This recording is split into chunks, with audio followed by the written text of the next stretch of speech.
Hello, I'm Pam Hoffman, Everyday Spacer. Jeff Miller, 2049 Outfitters. At Everyday Spacer, we show regular folks how to personally and directly participate in space exploration, science, and astronomy. We're here on Friday nights at 9 p.m. Pacific Time, 12 midnight Eastern Time, and 6 a.m. on Saturday in Germany. We're broadcasting live from Thousand Oaks, California. Thank you so much for joining us. And just so you know, time change here in the United States, March the 13th. We spring ahead. So we've got one more show before that happens. Yes, but Cliff made a good point. Go ahead and tell people. All right, tonight's topic, the new particle search at CERN, part 2. We'll be back in 6.8 seconds.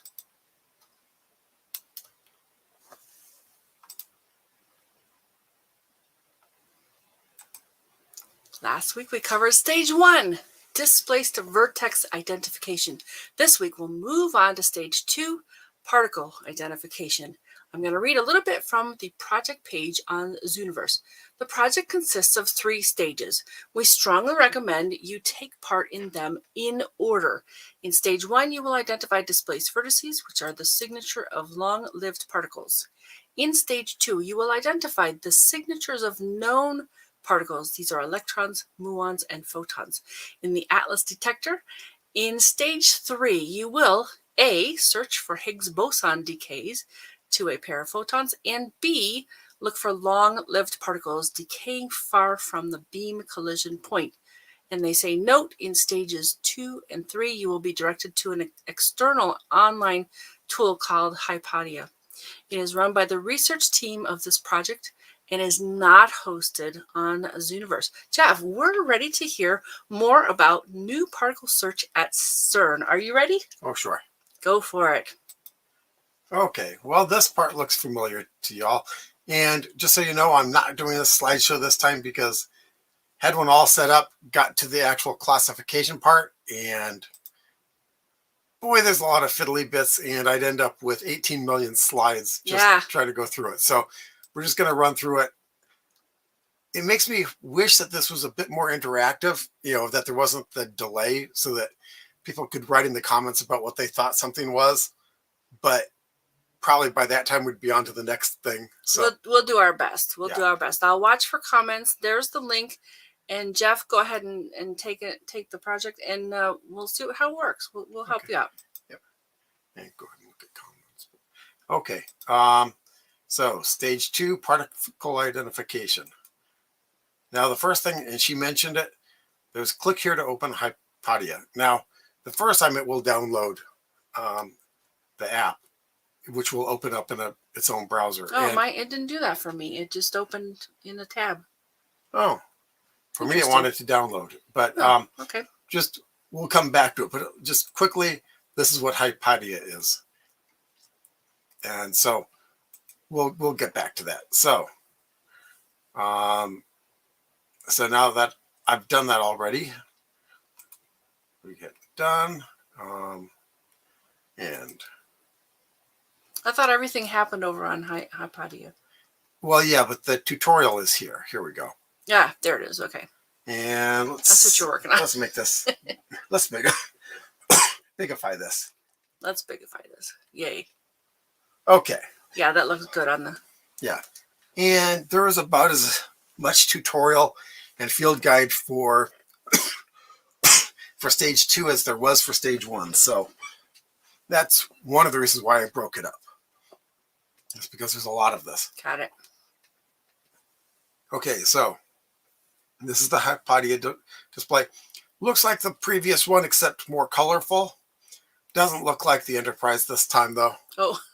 There's more structure here. Basically, in the original one that we did last time, there was just basically this ring here was the most outermost part. But now we've got some more detector panels here, too. Ah, right. Yep. And, essentially it's same views as you're used to. But there's also this area here where it lists all of the tracks there. Then you identify them and they'll show up here. That's what I've that's what it says here. And I haven't actually done it yet because I was going to do slides, but then I decided let's do it live because slides are just going to be too much trouble. Okay. So when you click on a track, it turns purple. So all of these white lines are here. You click on one, it turns purple. And then you identify what it is. A muon, photon, electron, positron. And then you click the plus in the action button. And here, let me just show you. Here how there's a plus there. Okay. Or, actually, no, it's here. So you do like this one, if it was a track, and if it was a muon, I'd hit plus muon and it'll show up there. But so we'll just go through this. And this is a muon, and it just basically zips straight through. Okay. So it's there. Yeah, it registers all the way through, but it doesn't register highly, so it doesn't stop. So, hi, Cliff. Thanks for joining us. Yeah, hi, Cliff. Good to have you. So in this case, you would hit the plus muon to insert the particle in the table. This is kind of neat. Electrons leave tracks in the gray area and then give up all of their energy in the calorimeter. So you'll see a track and then basically a big blob of energy there. Oh, okay. And so you click on the blob, it turns purple because purple is the selected color. Okay. And then you tell it that it's an electron. A photon doesn't do anything in the magnetic detectors because, nothing there.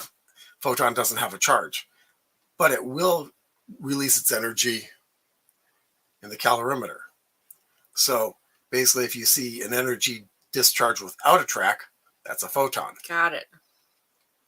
That's cool. Yeah.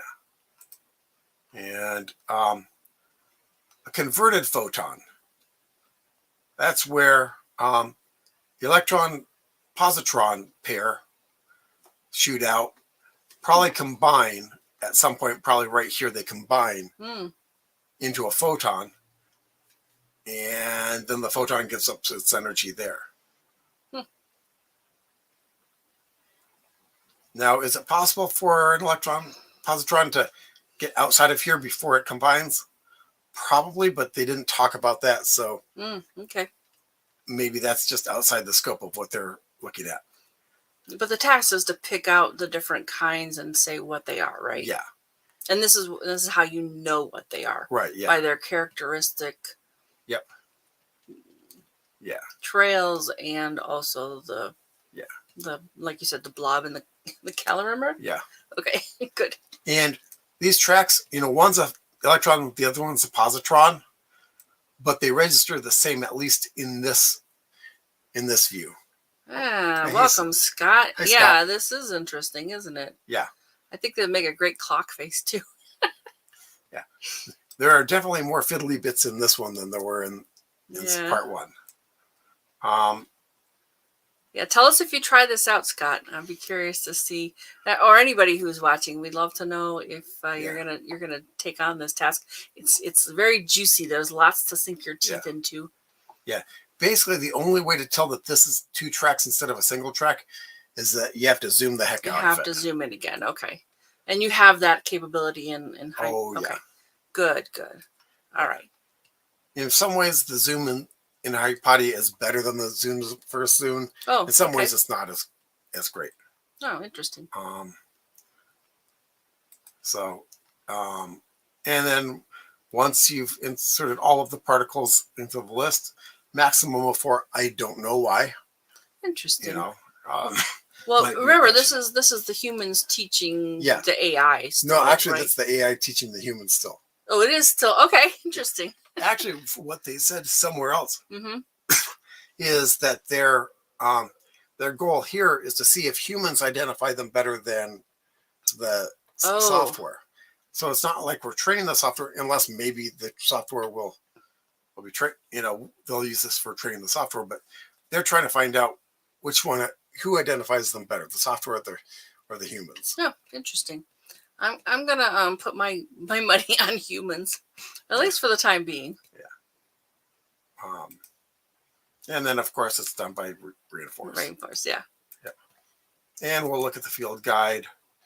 And this was different than the first part, right? Yeah. Because I think in other ones they've been the same field guide, even though it was a different segment. Right. Well, in a lot of them, you go into a segment and it has multiple features in that field guide. They have images and stuff. In this new particle search at CERN, the field guides are basically a more in-depth tutorial. Oh, I see. This is just more information. Instead of here's pictures of what you might see, it talks about more about how to spot them, how to. So you recommend also going through the field guide as well as the tutorial? Yeah. Okay, good. And as we saw in the previous one, they have a video that basically walks you through it. So. Oh, great. Yeah, sometimes a video can be really helpful. Yeah. It'll be a little bit redundant after hearing this walkthrough, but it would be a good refresher. Yeah, cool. In the background, they talk about the,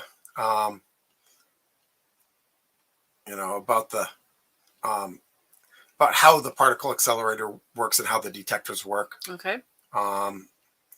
They basically are combining information from a whole bunch of different detectors. Okay. And they're reconstructing it into what they show us. And apparently this is closer to what they see. Oh, wow. But they don't show us this. That's quite involved. Yeah. But apparently muons, which zip all the way through it, leave a little bit of energy everywhere so they can actually track it. Mm-hmm. But they have an electric charge. So when they go through the magnetic detectors, they're bent. Ah, right. That makes sense. And I guess knowing how, our job is not to determine how much they bend or anything like that. So, but that probably does tell them something about its energy or something like that. Yeah, I always love how they do have, extra information if you want to get involved with it. It's not crucial to doing the task, but it is interesting. And so, you're getting something out of it too. You're not just, doing a task for them, but you're learning about these particles and the detectors and what they're seeing a little more than you might normally. Yep. So here's that's a good trade-off. They're showing a photon here. The dashed line showing that you can't actually see it here, but once it hits the calorimeter, it basically dumps a bunch of energy into it. Cool. And then a proton, which is a lot heavier, carries a lot more energy than a photon, gets through here and doesn't dump its energy until you get to the hadrotic calorimeter. Neutron is again undetectable because it's not magnetic, right. But it dumps its energy up into here. Wow. Basically where the big things, protons and neutrons, hit stuff. In an electron, it's lighter and just dumps its energy here, but it leaves a track since since it has a charge. Okay. And neutrinos, which zip right through it. And the only way you can detect it is that since it has a little bit of mass, it throws off everything else. Ah, interesting. Okay. We don't have to worry about neutrinos in this. Yeah, it's just the three that we're identifying in the task. 4. Oh, 4. Sorry, yeah. I thought it was 3. Yeah. Okay. But so, but I like that they give us this information, and there's a lot of interesting stuff here about where things are and that sort of thing. Don't really need it for this task, but kind of like it. Yeah. Yeah, you can always read as much as you want outside of just doing what's required for the task. Yeah. So that's cool. Yeah. Goal. Okay. Yes. Like it said, the goal is to determine whether citizen scientists can identify certain kinds of particles, specifically electrons, muons, photons, and converted photons. Oh, okay. There it is. I think I was reading electrons, muons, and photons before. Right. Yeah. So I thought it was 3, but converted photons. Okay, good. So more accurately than a machine learning algorithm, which is interesting take on it. And like Pam said, probably humans will do better at first. And as they get better and better programming the machine learning algorithms, or just through more hardware at it, that'll probably get better. I think there's always going to be a place for, citizen science, human brains to participate in these, though. I mean, oh yeah, because we have pattern matching built in. Yeah.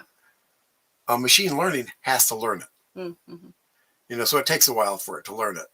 And how do they know that it's got good results if you don't have a human doing it? Oh, yeah. And comparing. So cool. They're always, for the time being, there will have to be humans to check them. Okay. So as with stage 1, that uses simulated events, so that you can compare the truth, quote, and they put it in quotes because it's simulated. It's not actually truth. The truth information from the simulated events. So we're testing ourselves, and they're testing the AIs against this. Okay. So what we'll be doing? We'll be doing much the same thing that we did before, but the added thing of we identify what types they are. I think it's a little bit different. Yeah, it is. Okay. But yeah, at stage 3A, they're looking. They're studying the Higgs bosons. Very cool. And stage. You're not going to go into that this week. No. Okay. No. This is going to take long enough. Yeah, we're going to have part 3, folks. Stay tuned. Yeah. Now, whether there's enough stuff in 3A to do a show just on that, I don't know. Mm-hmm. So it could be 3A and 3B. It depends on okay. how involved each of them is. Yeah, we'll find out soon. Yeah. And in stage 3B, they'll try to discover new long-lived particles that decay to a muon and a jet of particles, whatever that means. Okay. But it's probably going to be doing similar stuff to part 1, where you're looking for the displaced vertex. Because, long-lived particle zips through and suddenly decays. Okay. Again, research and about tab, those are the same as part 1, so I didn't go through those. Okay. Inner detector was the gray areas in HYPATIA. And just to show you, right here, the inner detector. Got it. Yeah. Okay. And then that's where it gets the traces of the charged particles. Calorimeters cause both charged and neutral particles to interact and deposit all of their energy. Electromagnetic calorimeter absorbs energy from electrons, positrons, and photons. Basically because they're light and they'll be stopped by it. Energetic hadrons, which is the heavier particles. Ooh. Hey, Michael. Hi, Michael. Glad you could join us. Yeah. Heavier, more energetic particles need the hadronic calorimeter. They don't tell us what the actual calorimeters are made of and do, but it'd be interesting, but you don't need to know that for here. Oh, hi, Dustin. Welcome. Yeah. Glad you could join us. Okay. Yeah. So only muons and neutrinos have the ability to penetrate the entire detector. Okay. But the energetic muons leave little energy in the detectors. But since they leave a little bit of energy, we can actually see traces of them. So, and the magnetic system bends the particles. Oh, I guess Dustin is one of Cliff's friends. Yeah. Yay. Thank you for being here. Yeah. And thanks for sharing, Cliff. Yeah. So, yeah. So this is a typical event that they register. If you notice, yeah. That looks like more than 4, but how do you pick? Well, I guess that's going to be the question: is how to pick the. Well, what they do is they have a threshold here of all displayed particles. They basically cut particles that are above 5 gigavolts. Okay. And because those aren't what we're looking for. These are what we're looking for right here. So it turns that image into that. Wow. And I don't know if you can see those well, but it's pretty hard. Yeah, when you go to the site, take a look at the field guide. It's all still there. That doesn't change. I think the images in the HYPATIA do. Yeah. Yeah, on the page itself where you do the task. Yep. And so here as stage 1, you basically have the same views, but we're looking at marking things as an electron, a muon, a photon, converted photon, or delete it. If you basically goofed and want to reset it, you have to delete it first, then change it. Okay. And then they show up in the track cluster table.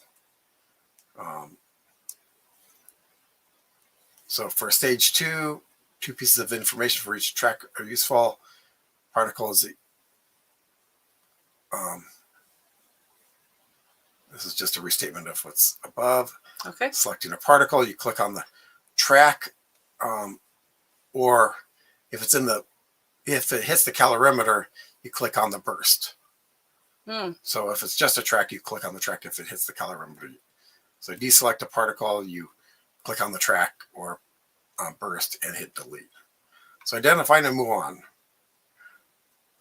If it zips all the way, if there's a line all the way through, it's a muon. Right. That's the easy one. Got it. An electron has a line up to the calorimeter and then a burst. Right. Because it's detectable in the tracking, electromagnetic tracking. So they really do have different characteristics. Yeah. Okay, so photon this shouldn't be too hard to do. Right. Yeah, photon bursts there, but it's not, has no electromagnetic effect, so right. It goes right through there. And a converted photon looks a lot like an electron, but you have to zoom in to see that that's a pair rather than just a single. So that's it for there. I'm going to leave this here because we might want to come back to this if so here we go. Here we are in the task. Yeah. In HYPATIA. This is a separate website. So the first one is zipping right through. Muon. That's my guess, yeah. Let's zoom in a little bit just to see. And now one of the things that I don't like about this is that when you zoom, you can't scroll it. Oh, you can't move it around. That's too bad. You can't really see the outside parts of it. Oh. Yeah. And you see we're getting a little bit of noise here, it looks like. Oh, interesting. Okay. So, but that looks like a muon to me. All righty. So we're going to do plus muon. Okay, so you clicked on the track. Okay.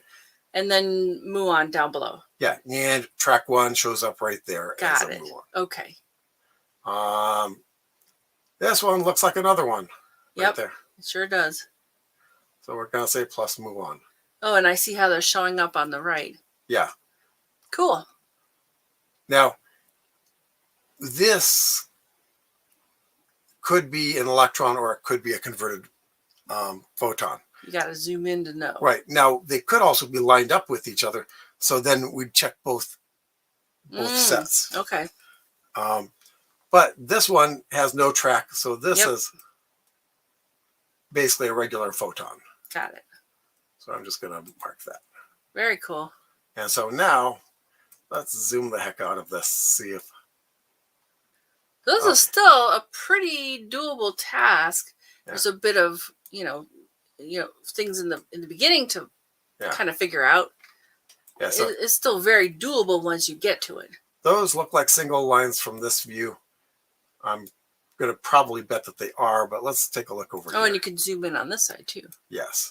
Nice. Okay, so still look like single lines. So I'm going to say that this is an electron. Cool. Oh no, hang on. I click there and say it's an electron. There we go. All righty. And then this is also an electron, but we can only mark 4 of them. Okay. 4. Yeah, the limit's 4.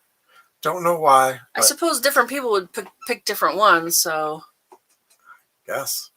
Because most of these projects have more than one person, right. Looking at them and working the task, right? Oh yeah.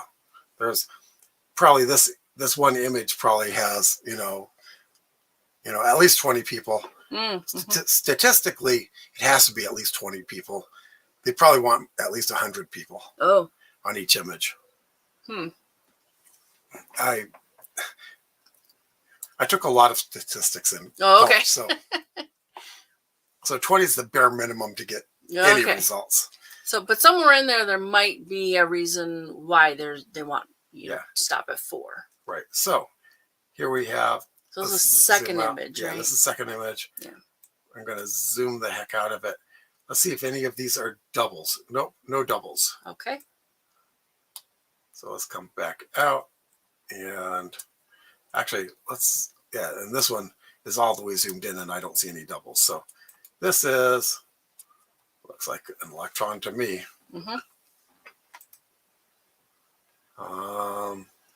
Again, that looks like an electron. Right.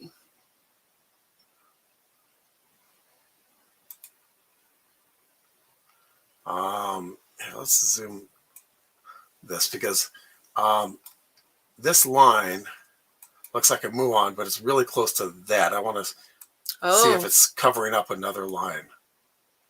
Well, if there's none, then it's the photon, isn't it?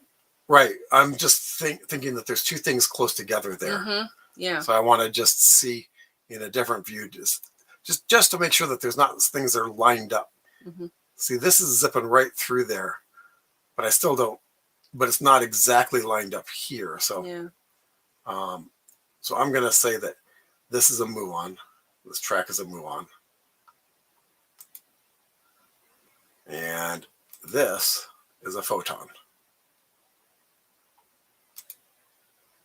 So basically 5 items, you get to play with 4. Yeah. Okay, you got to pick 4. The 4. It would be interesting because that one might get missed by like most everybody who plays with this. Yeah, I don't know. Yeah. Definitely you want to zoom. And I want to play with this until we find. It looks like a. What the heck are we looking at? Here's where I want to go back here and okay. Take a look, and because they show something there, but they don't. Okay, well. Yeah, I would definitely leave both of them open as you learn it to go back and forth to see what. Yeah, I normally would have them open in 2 different windows so that I could alt tab between them. But that doesn't work with sharing a screen. I can only share one screen. Got it. So I really don't know what's going on there, except that, I mean, these are photons. Right. I'm wondering if we're looking at converted photons here. Yeah, that's what it looks like. Well, although there might be 2 things there. Yeah, that's just it. There's a burst of things coming out right there. But they're not showing up in the green, which is that that's the calorimeter? Yeah. Okay. Well, they're both calorimeters, but. Oh, they are. Okay.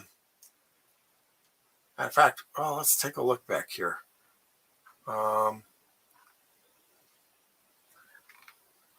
Somewhere they talked about the big stuff showing up here. Here we go. Protons and neutrons. Okay, those aren't on the list of things that we're looking for. Right. So I'm going to bet that these greens are protons or neutrons. Oh, okay. But we're not looking for them. No. Not in this stage. So here's my guess, is that these lines here are protons, and this one is a neutron.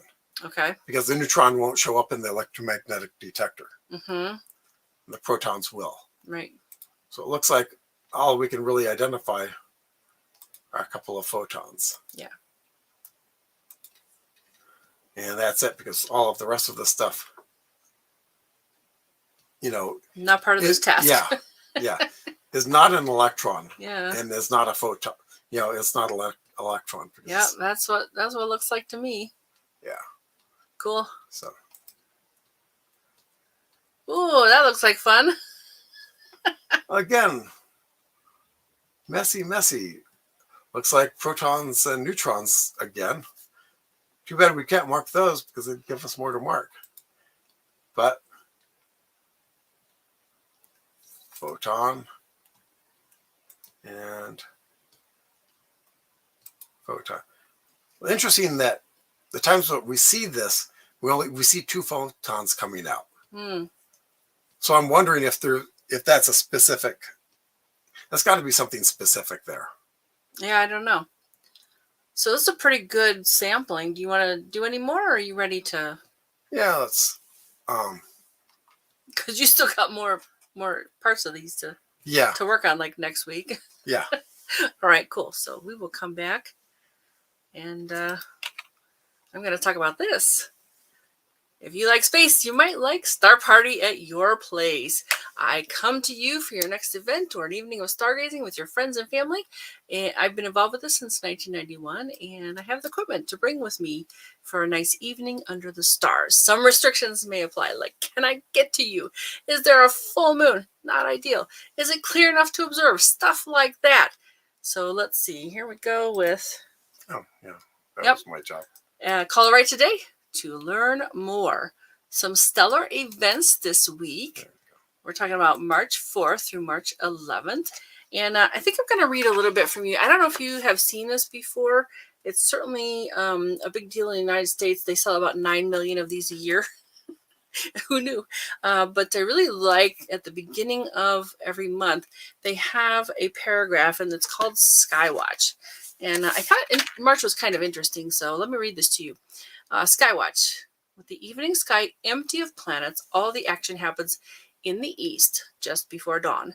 An ocean-like flat horizon may reveal a close meeting of Mercury and Saturn 40 minutes before sunrise on the 2nd, but they are only 3 degrees high.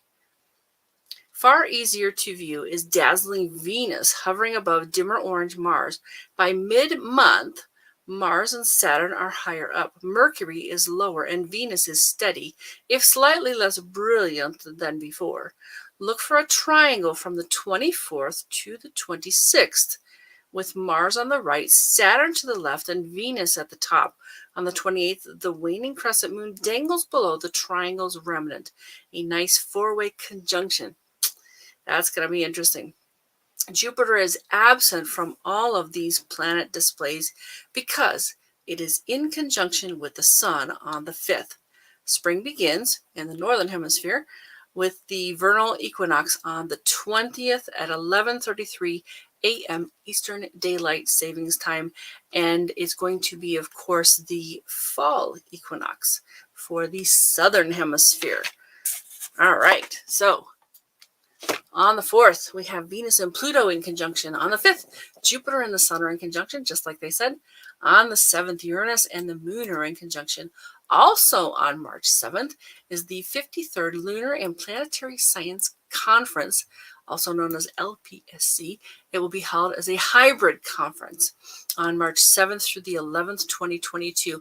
I believe hybrid, by hybrid they mean it's going to be some in person and some is available online by Zoom kind of thing. Which means that we can all watch it if we're not working. Yeah, so take a look for that. To receive information about LPSC, submit an indication of interest online and the hashtag LPSC 2022. We did not add the link. I see you're checking. I'm looking. Yeah, let's just put it in comments. Yeah, let me add it for you in the comments. It should become a clickable link that way. All right, there it is. Or at least copy pastable, since you can't really copy paste off of one that we throw up on the screen. Okay, yeah, right. All right, on March the 9th, the weekly space hangout is going to have a guest. They have a guest, and it's called Black Hole, the Empire 2 star system, Dr. Abigail Frost explains. On March the 10th is the first quarter moon. March the 11th, we're back to the Friday night show, and we're going to do part 3 of this particular project. Find us on Friday nights at 9 p.m. Pacific time on the Everyday Spacer Facebook page and the Everyday Spacer YouTube channel. Over to you. Okay.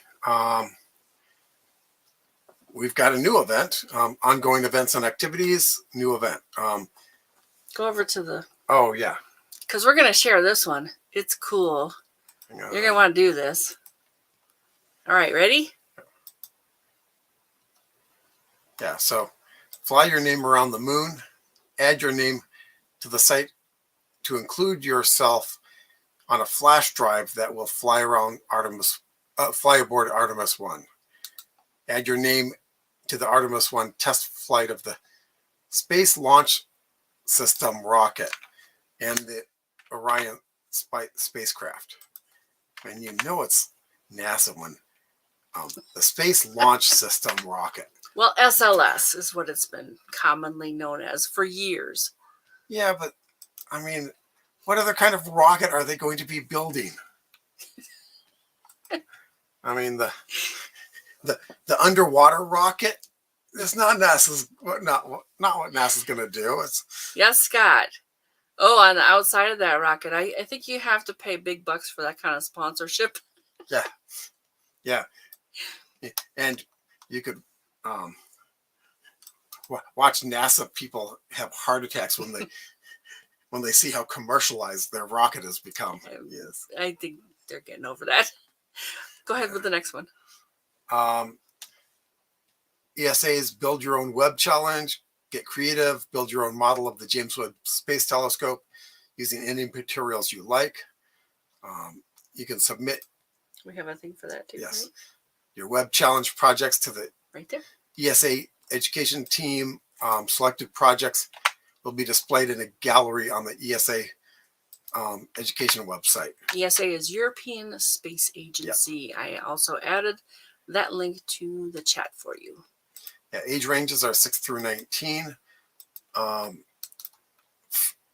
Private, public, or homeschool. There's nothing about the location, so you can submit from anywhere. Yeah, I didn't see anything about, where, are there constraints on where or time either. So, well, check it out. It's European, and I saw some U.S. Submissions. So all over the world. I saw stuff from all over the world. Yeah. Yeah, well, you've seen it more than I have. Yeah. Yeah. Design moon digging robots. Lunabotics Junior Contest from NASA. Enter art or be a judge.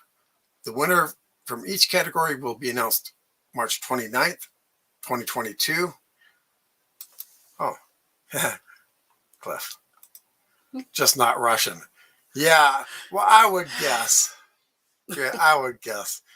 But they might drive a bunch of people in vehicles into the contest. We've got astronauts coming back from the space station with the Russians. So I just read about that right before. I know nothing more than they're coming back too. So it's going to be interesting. I don't know. This is not a political show, so we're going to go ahead with.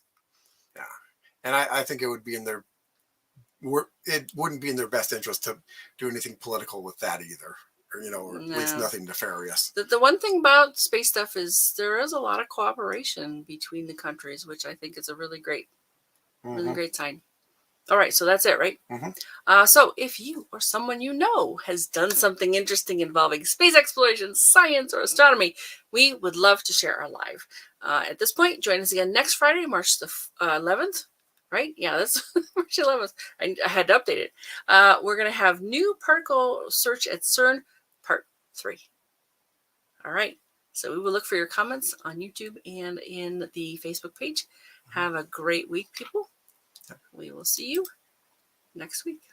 Good night.